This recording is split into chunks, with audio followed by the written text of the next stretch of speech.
ప్రభువైన యేసు క్రీస్తు వారి నామములో దేవుని బిడ్డలు మీ అందరికీ కృప కలుగును గాక. ఆమెన్.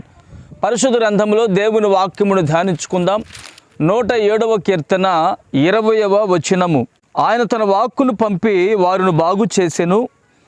ఆయన వారు పడిన గుంటలలో నుండి వారిని విడిపించెను. ఆమెన్. ప్రియమైన దేవుని బిడ్డారా, బాగు చేసేవారు ఈ దినములలో చాలా అరుదుగా కనబడుతూ ఉంటారండి. మరి ఒక వ్యక్తి చెడిపోతున్నప్పుడు మనం ఎంత బాగు చేయాలని చూసినా ఆ వ్యక్తి ఎక్కువగా పాపం వైపే మొగ్గు చూపుతాడండి.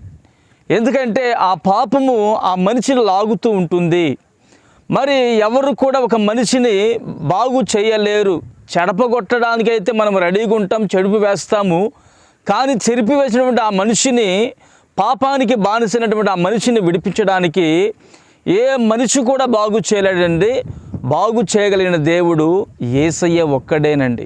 ఆయన ఎలా బాగు చేస్తాడంటే తన వాక్కును పంపుతాడంటండి. ఎలా పంపుతాడని వాక్కును అంటే ప్రవక్తల నోట పంపుతాడు, దైవ సేవకుల నోట పంపుతాడు. ఆయన డైరెక్ట్గా మాట్లాడుతాడు. కళల ద్వారా, దర్శనాల ద్వారా ఆయన మాట్లాడుతుంటారు.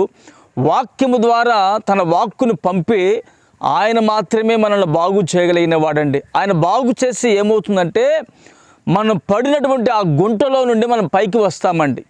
గుంట అనేది నాశనానికి గుర్తండి. గుంట అనేది అపాయానికి గుర్తండి. గుంట అనేది మన జీవితాన్ని నాశనకరముగా నడిపించేటువంటి ఆ త్రోవల నుంచి యేసయ్య మాత్రమే మనలను విడిపించగలిగిన వాడు. దేవునికి మహిమ కలుగునుగాక.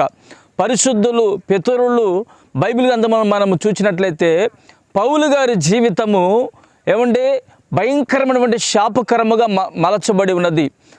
నేను జీవిస్తున్నా అనుకుంటున్నాడు, కానీ తాను పడినటువంటి గుంట అనేది నాశనకరమైన గుంట. ఆ గుంటలో నుంచి ప్రభువైన యేసు క్రీస్తు వారు పౌలు గారిని దర్శించి తన జీవితాన్ని మార్చి అతని బ్రతుకుని బాగు చేసిన తర్వాత అనేకులకు ఒక ఆశీర్వాదకరముగా పౌలు గారు మార్చబడ్డారండి. ఈ రోజున వాక్యం వినుచున్నటువంటి నీ జీవితము ఇంకా పాపపు సంబంధమైనటువంటి గుంటలో ఉన్నదేమో. యేసయ్య మాత్రమే నిన్ను గుంటలో నుంచి పైకి లేపి నిన్ను బాగు చేయగలిగిన వాడండి. ఆయన మాత్రమే నీ కుటుంబంలో ఎవరైతే పాపపు సంబంధమైన గుంటలో ఉన్నారో, నాశనకరమైన గుంటలో ఉన్నారో, నువ్వు ప్రార్థన చేయము. తన వాక్కును పంపి నిశ్చయముగా ఆ పౌలు గారి యొక్క జీవితాన్ని గుంటలో నుంచి యేసయ్య లేవనెత్తినట్లుగా నీ కుటుంబంలో ఎవరైతే గుంటలో ఉన్నారో ప్రభు విడిపించి వారిని బాగు చేయునుగాక. ఆమెన్. ప్రార్థన చేసుకుందాం. ప్రేమగల తండ్రి, పరిశుద్ధుడా, జీవాధిపతి, స్తోత్రం చెల్లిస్తున్నాము నాయన. ఈ మాటలు ఈ రోజున మీరు మా జీవితంలో స్థిరపరచండి.